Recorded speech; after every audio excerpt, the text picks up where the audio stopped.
Presidenta, colegas vereadores, assistentes aqui presentes, em especial Dona Lena. Sempre bom, Dona Lena, ter a senhora aqui conosco.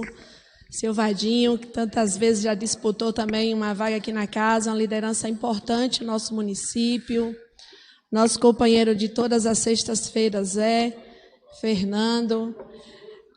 Saudar a Guarda Municipal, as funcionárias e os funcionários da casa, as pessoas que estão nos acompanhando através da rádio Viva Voz FM. Recebi, inclusive, presidente, algumas reclamações de que o áudio da rádio não está bom. Então, eu peço que a casa tome providências para melhorar, tendo em vista que é um investimento muito alto que a casa faz para garantir a transmissão através da rádio. E se precisa ser ajustada alguma coisa aqui na casa, é preciso fazer para que esse recurso que está sendo investido, para que a população tenha acesso ao que a gente fala e debate aqui na casa, seja garantido com qualidade. Quero saudar também as pessoas que estão nos acompanhando através da TV Câmara, enfim, todas as pessoas que torcem e que acompanham o nosso mandato. Agradeço a Deus por mais uma oportunidade e quero começar a fala de hoje trazendo algumas informações sobre o programa Minha Casa Minha Vida.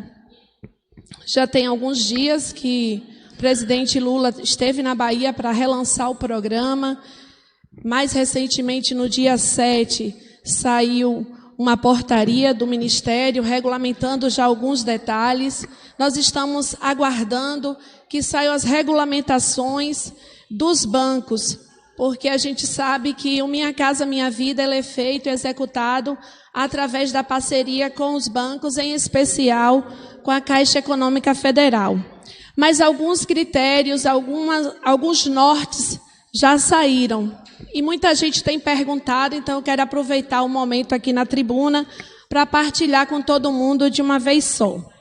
O programa voltou a ter a faixa 1, porque quando acabaram com Minha Casa Minha Vida, tiraram a possibilidade das pessoas mais pobres terem acesso ao programa.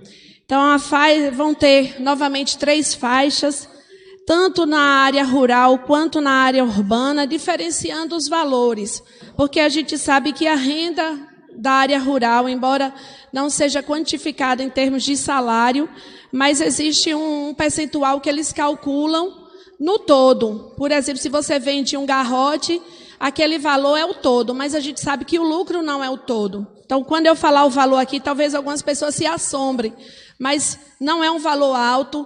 Quem mora no campo, quem sobrevive das atividades rurais, sabem que a gente tem, às vezes, um valor, mas aquele valor não é a renda da família. Então, para a área rural, a faixa 1 vai até R$ 31.680. E quem ganha a mais de 96 mil não vai poder acessar. Então, uma família que tem uma renda mensal aí de venda de garrote, de leite, de galinha, de ovo, quando juntar tudo, se passar de R$ 96 mil, não vai ter direito de acessar esse programa. O que eu acredito que aqui em Vazia da Roça, todo mundo se enquadra, porque a gente não tem essas rendas grandes. Na área urbana, a gente tem aí a faixa 1 para as pessoas que ganham até R$ 2.640, que é uma média de 2 salários mínimos. Então, tem gente que, quando eu partilhei isso, me disse, Joima, é um valor muito alto. Deveria ser para quem não tem renda nenhuma. Mas o governo não pode fazer um programa para o tamanho que é o Brasil e não colocar uma média. Então, isso aqui é uma média. Quem ganha até 2 salários mínimos, uma família que ganha até 2 salários mínimos, pode entrar na faixa 1. E a faixa 3 vai até R$ 8.000. Então, quem ganha a partir de R$ 8.000 não vai poder acessar nenhuma das linhas de financiamento do Minha Casa Minha Vida. Esse valor,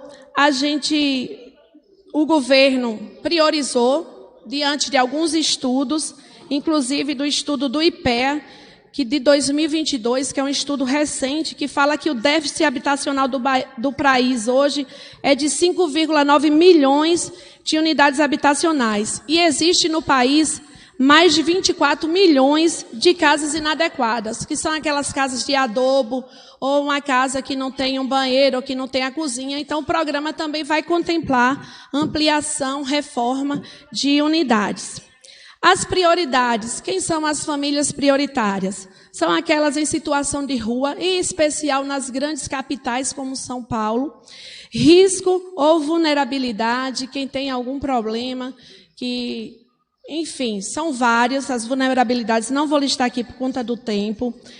As famílias que têm mulheres chefes de família, as famílias que têm pessoas com deficiência, que têm crianças e adolescentes, e também aquelas situações de emergência ou calamidade, como a gente viu recentemente em alguns lugares enchentes. Então, o programa vai atender também as pessoas que tiverem perdido suas casas ou estão sem casas devido a algumas calamidades. Vai poder também adquirir casas usadas e garantir a locação de imóveis. O governo vai subsidiar, ou seja, vai garantir o valor do imóvel na faixa de 85% a 95% do valor. Fernando está aqui, acompanhou a execução do programa que a gente fez, acessou aqui em Vaza da Roça, onde as casas rurais que nós fizemos, o governo assumiu 95% do valor. Então, nós selecionamos pessoas dentro da faixa de renda. É o que a gente precisa entender. Às vezes tem gente que diz assim, fulano não precisava, mas ele se enquadrava. Se enquadrou, o governo libera desde que faça o cadastro. E aí, falando sobre os cadastros, muita gente tem perguntado, quando é que vai começar? A gente só vai poder começar cadastro quando os bancos, em especial a Caixa, baixar as normativas dizendo quais são os critérios e quais são os documentos que ela vai exigir. Porque, dependendo de qual banco vai financiar, é que a gente vai saber qual vai ser a documentação. Qual a orientação que, então, Joilma, a senhora dá ou você dá para a gente?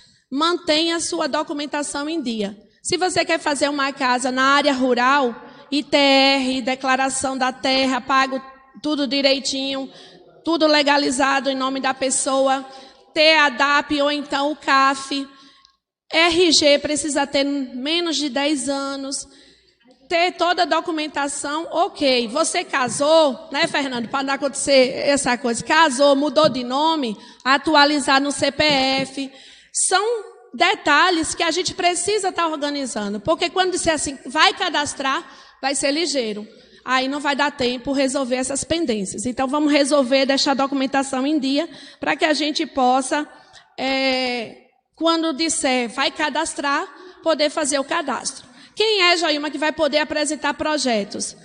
Prioritariamente a prefeitura, principalmente nas áreas urbanas, na sede e nos povoados. E eu quero aqui aproveitar para cobrar que o prefeito execute o requerimento aprovado aqui por essa casa, por nossa iniciativa, de que sejam adquiridos terrenos em todos os povoados. Se deixar para adquirir daqui a um tempo, o valor sobe, às vezes não acha mais um terreno próximo do centro do povoado ou da cidade, e os moradores poderão perder o programa, porque um dos critérios para liberar é que seja perto de escola, de creche, do comércio, para que não façam casas isoladas, onde as pessoas tenham dificuldade de trabalhar e de ter os serviços básicos atendidos. Aqui em Vaza da Roça, pelo estudo que a gente faz, mais de 1.000 famílias precisam de casas. Só na área rural são mais de 400. Vai poder fazer tudo de uma vez? Provavelmente não. Mas a gente, aos poucos, vai fazendo. É como eu sempre digo, a gente fez 50, se outro tivesse feito mais 50, se outro tivesse feito mais 50, muita coisa já tinha feito. Mas a gente já começou, nós vamos continuar fazendo. Quero pedir aqui uma atenção muito especial desta casa em relação à segurança pública de nosso município. Nós enterramos mais uma vez, nesta semana, um jovem. Quantos jovens a gente vai precisar ver sucumbir em Vaza da Roça para que a gente tome providências?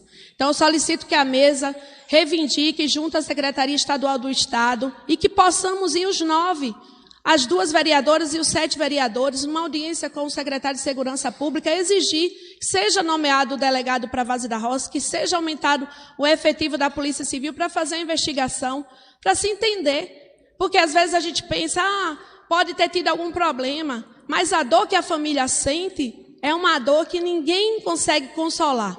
Só Deus para sustentar essas famílias. E a gente sabe que, infelizmente, muitas dessas mortes é em uma área específica de Vaza da Roça, que eu conheço e eu sei que a maioria da população é trabalhador e trabalhadora. Não dá para a gente ficar protelando isso. Então, nosso apelo, fiquei inclusive feliz com a retomada do PRONAS, que é um programa de segurança nacional, com a inclusão, com a cidadania que o presidente Lula lançou essa semana. Mas a gente precisa que o prefeito, que a gente aqui dessa casa também tome as medidas que a gente pode tomar. Em relação à garantia safra, muita gente perguntando, as inscrições vão até dia 30 de março e os boletos só serão entregues a partir de meados de abril. Sobre a Embasa, todo mundo está revoltado e a gente concorda com a revolta, principalmente daquelas contas que as pessoas não têm a ligação de esgoto, não têm saneamento, esgoto sanitário em sua rua e a Embasa cobrou.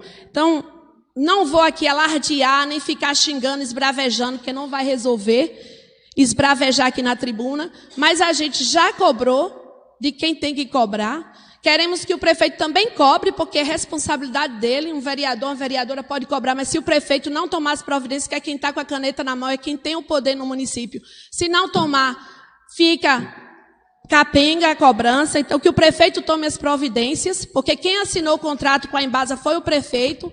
Então, tem que exigir que as normas do contrato sejam cumpridas, e uma das normas é essa, que só cobre de quem está tendo o serviço prestado.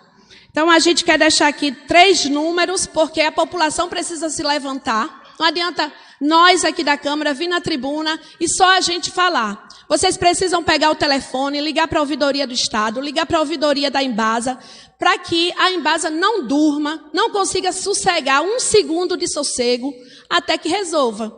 Se todo mundo pegar o seu telefone e ligar, vai incomodar. Mas se só 7 vereadores, 2 vereadoras ligarem, o incômodo vai ser menor. Então, vamos fazer isso, 0800 284 0011, é a Ouvidoria do Estado, para qualquer reclamação para o governo do Estado. Vou repetir, 0800 284 0011.